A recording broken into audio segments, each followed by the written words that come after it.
Studio kiyyaa yookaan keekii.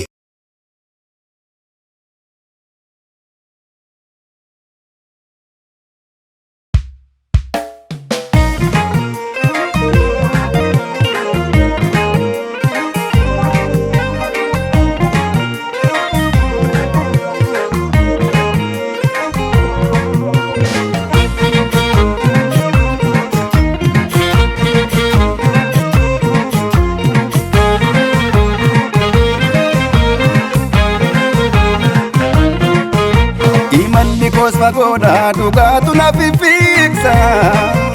kayo kiya nangune mesa kamtu na chipsa gamam gamanalala sinde botanalala dapome hanaf chabakiya situ wallana namni babu di beko turansi kabamunko jipata hanaf siarga chungkop di furmata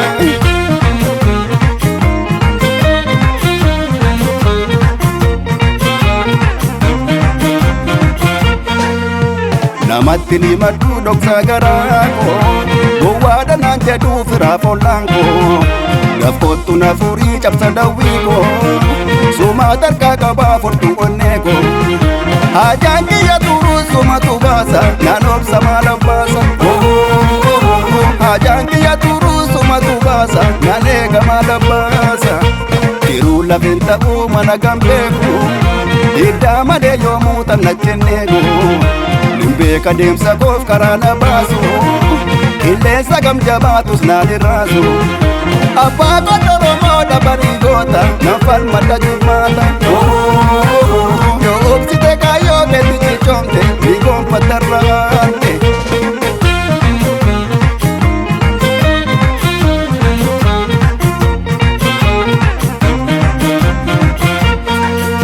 jaallee dhuguma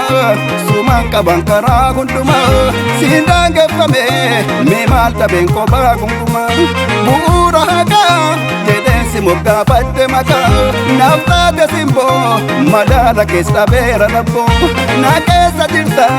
godoon jirree bu'uureffatte qabaadhus badii na gorfatta yoom naa nufite badhaasa dhugaa sumaan qaba addunyaa kanarraa ngattis kanuma muudaan qabdu kaleessa garraa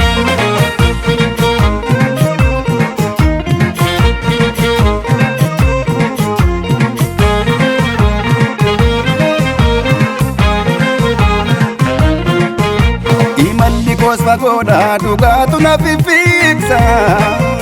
kayo kiya nangune mesa kamtu na chipsa gamam gamanalala sinde botanalala dapome hanaf chabakiya situ wallana namni babu di beko turansi kabamunko jipata hanaf siarga chungkop di furmata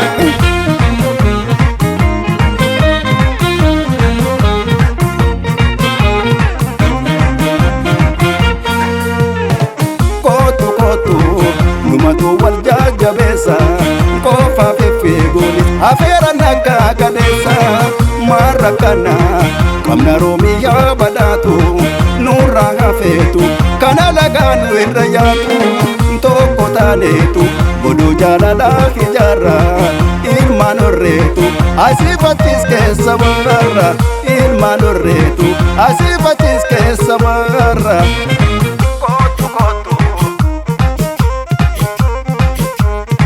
numatu wal jajabesa